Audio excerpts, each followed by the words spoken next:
L'apparition de Baby Loukou sur les réseaux sociaux s'inscrit directement dans la continuité du phénomène déjà installé autour de Baba Loukou, présenté comme un féticheur influent dont le nom circule massivement en ligne, et c'est précisément dans ce contexte que surgit une nouvelle narration encore plus marquante, celle d'un enfant qui serait né grâce à son intervention. Selon les informations qui se propagent rapidement, un couple aurait fait appel à Baba Loukou pour pouvoir avoir un enfant. Une affirmation qui, sans aucune preuve concrète ni source vérifiable, devient pourtant virale en très peu de temps. Cette histoire attire immédiatement l'attention car elle touche à un sujet profondément sensible et universel, celui de la naissance et de la vie, en y ajoutant une dimension mystique qui renforce l'impact émotionnel du récit. Les premières publications évoquent un cas particulier, présenté comme exceptionnel. Mais très vite le sujet dépasse ce cadre et devient une tendance. Largement commentée, les internautes commencent à partager la même version des faits, parfois en y ajoutant des détails, parfois en la reformulant, ce qui contribue à créer une impression de cohérence et de crédibilité. Même si l'origine de l'information reste floue, dans plusieurs vidéos et messages, il est affirmé que l'enfant aurait été conçu après des interventions spécifiques attribuées à Baba Loukou. Certains parlent d'un accompagnement spirituel, d'autres évoquent des pratiques plus complexes sans jamais entrer dans des explications précises. Cette absence de clarté devient paradoxalement un élément clé de la viralité, car elle laisse place à l'interprétation et à l'imagination. En parallèle, les utilisateurs des réseaux sociaux commencent à s'approprier le récit, à en débattre, à poser des questions et à proposer leurs propres analyses. Certains y voient une preuve de pouvoir, d'autres restent sceptiques et demandent des éléments concrets. Mais dans tous les cas le sujet génère de l'engagement, ce qui augmente sa visibilité. En quelques heures seulement le nom de Baby Loukou apparaît dans de nombreuses discussions, associé directement à cette histoire de naissance hors du commun, ce qui renforce encore davantage la curiosité autour de lui. Dans ce contexte, la dynamique des réseaux sociaux joue un rôle central, car elle permet à une information non vérifiée de se diffuser rapidement et de toucher un large public sans passer par un processus de validation. Chaque partage, chaque commentaire et chaque réaction contribue à amplifier le phénomène, créant un effet boule de neige où la popularité du sujet augmente de manière exponentielle. En observant les contenus qui circulent, on constate également une mise en scène particulière du récit, souvent présentée sous forme de révélation ou de témoignage, avec un ton affirmatif qui donne l'impression d'une information fiable, même en l'absence de preuves. Cette manière de présenter les choses influence la perception du public, car elle renforce l'idée que l'histoire pourrait être réelle. En parallèle, certains créateurs de contenu s'emparent du sujet pour produire leurs propres vidéos, analysant ou commentant la situation, ce qui contribue à maintenir le sujet actif et à attirer encore plus d'attention. Cette multiplication des contenus crée une saturation de l'espace numérique, où le nom de Baby Loukou devient de plus en plus familier. Même pour ceux qui n'ont pas suivi le début de l'affaire. Au fil des jours, une narration se construit progressivement, celle d'un enfant pas comme les autres, lié dès sa naissance à un univers mystique. Cette narration repose uniquement sur des éléments non vérifiés, mais elle gagne en force grâce à la répétition et à la diffusion massive. Dans ce processus, la perception collective joue un rôle déterminant, car plus une information est partagée, plus elle semble crédible pour une partie du public.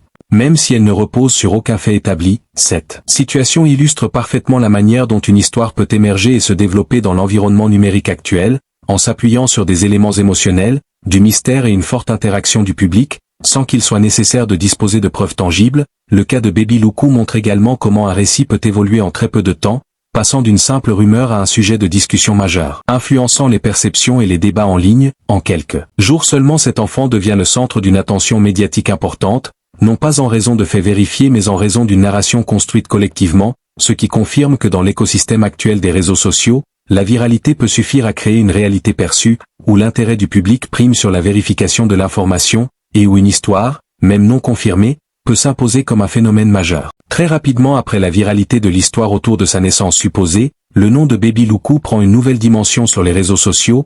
Il ne s'agit plus seulement d'un enfant présenté comme né grâce à une intervention attribuée à Baba Loukou, mais d'un individu auquel certains commencent à prêter des capacités particulières dès son plus jeune âge. Plusieurs publications apparaissent affirmant que cet enfant manifesterait déjà des signes, des germes ou des prédispositions à devenir un grand féticheur à son tour. Ces affirmations, bien qu'aucune preuve concrète ne les soutienne, se diffusent très rapidement car elles s'inscrivent dans une logique de continuité du récit initial. Si Baba Loukou est perçu comme puissant, alors l'enfant qui lui est associé devient automatiquement porteur d'un potentiel similaire, voire supérieur selon certains discours. Cette construction narrative se met en place progressivement à travers des vidéos, des commentaires et des témoignages anonymes qui décrivent des comportements supposés inhabituels chez l'enfant. Certains parlent de réactions particulières, d'autres évoquent des signes interprétés comme spirituels, mais dans tous les cas ces éléments restent vagues, non vérifiables et souvent amplifiés au fil des partages. Cette imprécision n'empêche pas la propagation. Au contraire, elle permet à chacun d'interpréter l'information selon ses propres croyances, ce qui élargit le public concerné et renforce la viralité du sujet. En parallèle, le fait qu'il s'agisse d'un enfant ajoute une dimension émotionnelle importante, car le public réagit différemment lorsqu'un récit implique une personne aussi jeune, cela suscite à la fois fascination, curiosité et parfois inquiétude. Cette combinaison d'émotions favorise l'engagement, chaque publication générant des réactions, des débats et des prises de position. Certains internautes expriment leur croyance dans ces capacités supposées, affirmant que dans certaines traditions il est possible de détecter des dons spirituels dès l'enfance, d'autres au contraire appellent à la prudence, rappelant qu'aucune information fiable ne confirme ces affirmations et qu'il est dangereux d'attribuer ce type de caractéristiques à un enfant sans preuve. Cette opposition crée un climat de débat constant qui maintient le sujet actif sur les plateformes. En observant les contenus, on remarque également une tendance à la dramatisation. Certains créateurs de contenu utilisent des titres accrocheurs, des mises en scène ou des narrations intenses pour capter l'attention, ce qui amplifie encore davantage la perception d'un phénomène exceptionnel. Cette mise en forme joue un rôle clé dans la diffusion, car elle transforme une information incertaine en récit captivant, capable de retenir l'attention et d'inciter au partage. En parallèle, d'autres contenus apparaissent sous forme d'analyse ou de décryptage, tentant de donner un cadre plus rationnel à la situation, mais ces interventions restent souvent moins visibles que les contenus sensationnels, car elles génèrent moins d'émotions immédiates. Ce déséquilibre contribue à maintenir la domination du récit initial dans l'espace numérique. À mesure que les publications se multiplient, une image collective de Baby Loukou se construit, celle d'un enfant possédant un potentiel spirituel exceptionnel, même si cette image repose uniquement sur des affirmations non vérifiées. Cette construction est renforcée par la répétition constante des mêmes idées, qui finissent par s'ancrer dans l'esprit du public. Certains internautes commencent même à anticiper son avenir, imaginant déjà le rôle qu'il pourrait jouer dans le futur, ce qui montre à quel point la narration a évolué rapidement, passant d'un fait supposé lié à sa naissance à une projection complète de son destin. Cette évolution illustre un mécanisme typique des phénomènes viraux, où l'information initiale sert de base à une série d'interprétations qui s'accumulent et se renforcent mutuellement, créant une réalité perçue indépendante des faits. En parallèle, cette situation soulève des questions importantes sur la manière dont les réseaux sociaux influencent la perception des individus, en particulier lorsqu'il s'agit de personnes vulnérables comme des enfants, car une fois qu'une image est construite et largement diffusée, il devient difficile de la modifier ou de la corriger, même en l'absence de preuves. Dans ce contexte, le cas de Baby Loukou devient un exemple révélateur de la puissance de la viralité, capable de transformer une simple rumeur en une narration complexe impliquant des éléments de mystère, de croyance et de projection, sans validation officielle, mais avec un impact réel sur les discussions et les perceptions collectives, ce qui confirme que dans l'environnement numérique actuel, la répétition et l'engagement peuvent suffire à donner du poids à une information, indépendamment de sa véracité. À mesure que le phénomène prend de l'ampleur, une nouvelle étape est franchie dans la perception collective autour de Baby Loukou. Le débat ne se limite plus à son origine ou à ses supposés signes précoces, mais évolue vers une comparaison directe avec Baba Loukou lui-même. Cette comparaison devient rapidement centrale dans les discussions, car elle introduit une logique de succession et de dépassement. Plusieurs internautes commencent à affirmer que cet enfant pourrait aller encore plus loin que celui qui est présenté comme son initiateur, une idée qui, bien qu'entièrement spéculative et sans aucun fondement vérifiable, se propage avec une rapidité impressionnante, car elle repose sur un schéma narratif très puissant, celui de la nouvelle génération qui surpasse l'ancienne. Ce type de récit capte facilement l'attention et suscite des réactions fortes. Certains y voient une continuité naturelle, d'autres une amplification exagérée. Mais dans tous les cas, la discussion s'intensifie. En parallèle, de nombreuses publications apparaissent pour alimenter cette idée. Certaines présentent Baby Loukou comme un héritier spirituel, d'autres comme une évolution ou même une version plus puissante. Ces formulations, souvent utilisées sans preuve, contribuent à construire une image de plus en plus impressionnante autour de l'enfant. Chaque nouvelle publication ajoute une couche supplémentaire à cette perception, créant un effet cumulatif qui renforce la croyance chez une partie du public. Cette dynamique est amplifiée par les mécanismes des réseaux sociaux, où les contenus les plus marquants sont ceux qui génèrent le plus d'engagement. Les affirmations les plus fortes, même non vérifiées, attirent plus de réactions, de partages et de commentaires, ce qui les rend plus visibles et donc plus influentes. Dans ce contexte, la figure de Baby Loukou évolue rapidement, passant d'un simple sujet de curiosité à un symbole potentiel d'un pouvoir futur. Cette transformation se fait sans aucune base factuelle solide, mais elle est soutenue par une répétition constante et une implication active des internautes. En observant les échanges, on constate que certains utilisateurs commencent à construire de véritables théories autour de cette idée de dépassement, imaginant des scénarios dans lesquels l'enfant développerait des capacités exceptionnelles. Ces théories, bien qu'hypothétiques, participent à maintenir l'intérêt et à prolonger la durée de vie du phénomène. En parallèle, d'autres voix s'élèvent pour remettre en question cette tendance, soulignant l'absence totale de preuves et mettant en garde contre les dérives possibles, notamment le fait d'attribuer des caractéristiques extraordinaires à un enfant sur la base de simples rumeurs. Ces critiques existent mais elles peinent à s'imposer face à la force du récit dominant. qui continue de capter l'attention par son caractère spectaculaire. Cette situation met en évidence un déséquilibre typique des dynamiques virales, où l'émotion et l'imaginaire prennent souvent le dessus sur la vérification et l'analyse. À mesure que la comparaison entre Baby Loukou et Baba Loukou se répand, elle devient presque une évidence pour certains internautes, non pas parce qu'elle est prouvée, mais parce qu'elle est répétée et largement acceptée dans certains cercles. Cette acceptation progressive transforme une hypothèse en une sorte de réalité perçue, ce qui influence directement la manière dont le public appréhende le sujet. En parallèle, cette évolution soulève des questions importantes sur la construction des figures d'influence dans l'espace numérique, car en quelques jours seulement un enfant devient associé à une image de puissance et de potentiel exceptionnel, sans qu'il ait lui-même exprimé quoi que ce soit ou été impliqué dans ses affirmations. Cela montre à quel point la perception peut être façonnée de l'extérieur, par des récits collectifs qui se développent indépendamment de la réalité, au final. Cette scène illustre une étape clé du phénomène, celle où la narration atteint un niveau où elle ne se contente plus de décrire mais commence à projeter, à anticiper et à imaginer un futur, transformant ainsi une simple rumeur en un récit évolutif, capable de s'adapter et de se renforcer au fil du temps, ce qui confirme que dans l'écosystème actuel des réseaux sociaux, la puissance d'une histoire ne dépend pas uniquement de sa véracité mais de sa capacité à captiver, à être répétée et à s'inscrire dans l'imaginaire collectif. À ce stade final de la propagation, le phénomène autour de Baby Loukou atteint une dimension beaucoup plus large que la simple rumeur initiale. Il devient un véritable cas d'étude sur la manière dont une narration peut se construire, évoluer et s'imposer dans l'espace public sans validation factuelle. En quelques jours seulement, un enfant dont l'histoire n'est basée que sur des affirmations non vérifiées se retrouve au centre d'un débat massif, impliquant des milliers d'internautes. Cette transformation rapide met en évidence la puissance des réseaux sociaux dans la création et la diffusion des récits, car il ne s'agit plus seulement de partager une information mais de construire collectivement une perception. Au fil des publications, une image de Baby Loukou s'est progressivement installée, celle d'un enfant lié à un univers mystique, porteur d'un potentiel spirituel exceptionnel et même présenté par certains comme supérieur à Baba Loukou. Cette image ne repose sur aucune preuve concrète mais elle gagne en crédibilité auprès d'une partie du public simplement par sa répétition et sa présence constante dans les discussions. Ce mécanisme illustre parfaitement la manière dont la viralité peut influencer la perception collective, en transformant une hypothèse en une quasi-certitude pour ceux qui y sont exposés de manière répétée. En parallèle, le phénomène révèle également une réalité plus profonde liée aux attentes et aux croyances d'une partie du public, la fascination pour les récits de pouvoir, de réussite et de mystère créent un terrain favorable à ce type d'histoire, car elles offrent des explications alternatives à des phénomènes complexes comme la célébrité ou le succès. Dans ce contexte, Baby Loukou devient plus qu'un simple sujet, il devient un symbole, celui d'un potentiel caché, d'un avenir exceptionnel, même si rien ne permet de le confirmer. Cette symbolisation est renforcée par les interactions en ligne, où chaque commentaire, chaque partage et chaque débat contribue à solidifier le récit. En observant les réactions, on constate que le sujet continue de générer de l'engagement même sans nouvelles informations.